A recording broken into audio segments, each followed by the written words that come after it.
I am Shukanta Sarkar, Assistant Professor of Political Science, Matabanga College. Today, I will introduce the topic 3 of my course, the Article 19 of the Indian Constitution. Here, I will discuss about 6 kinds of right to freedom that is guaranteed by the Article 19 of the Indian Constitution. Originally, Article 19 contained 7 rights, but the right to property was deleted by the 44th Amendment Act of 1978. Now it has 6 rights.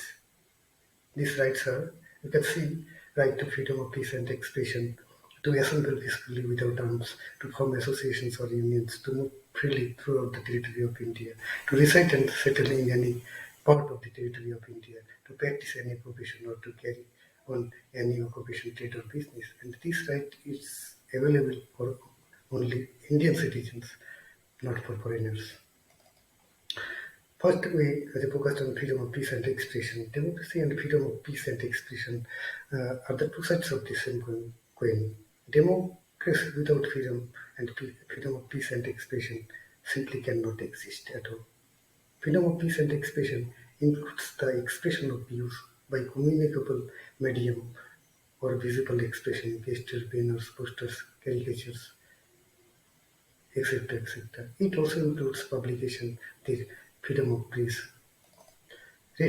reasonable restrictions on freedom of peace and expression. Here, uh, the Supreme Court decide whether a restriction is reasonable or not.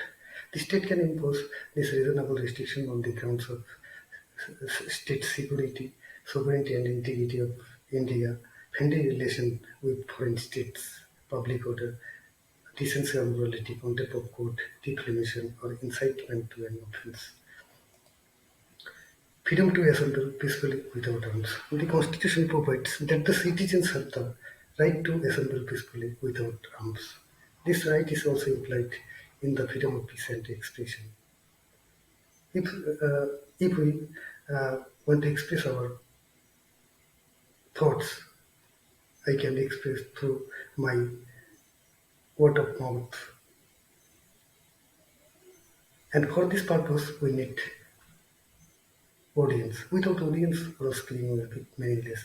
This right also includes to take out positions. Restrictions on the right to freedom of assembly, to assemble peacefully without arms. And the state can impose reasonable restrictions in the interest of sovereignty and integrity of India and public order. Keeping in view the problem of public order, the meeting of a particular association may not be allowed at a particular locality to prevent break of peace. Also, route of position can be regulated in order to regulate the traffic and to prevent the break of peace.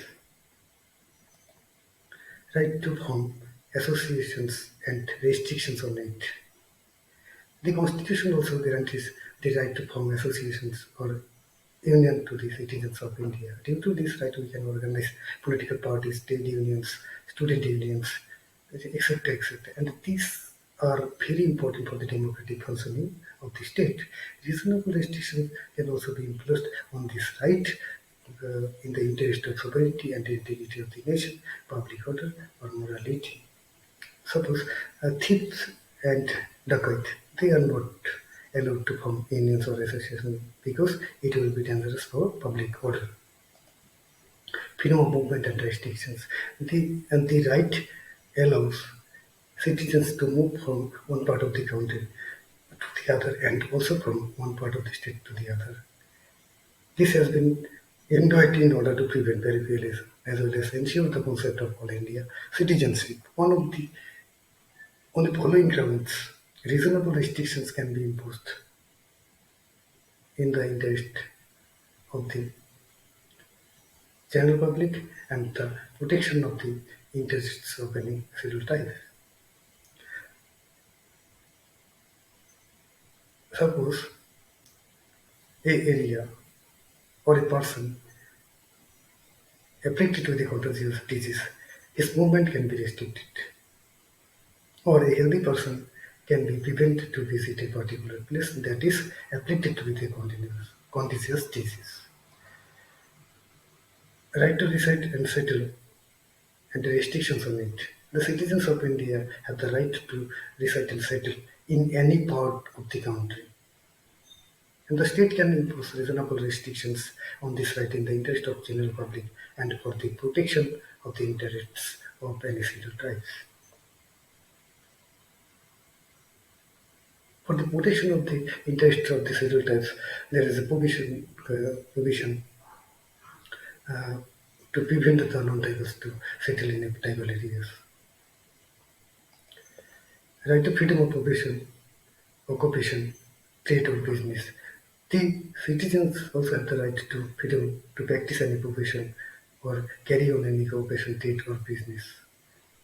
The state can impose reasonable restrictions on this right in the interest of the public by prescribing professional or technical qualifications for practicing a particular profession or carrying on any occupation, trade or business. Creating exclusive or partial monopoly of a particular trade or business by corporations owned or controlled by the state. For starting medical practice, one should have to pass an MBBS degree. This kind of professional qualification can be imposed by the state.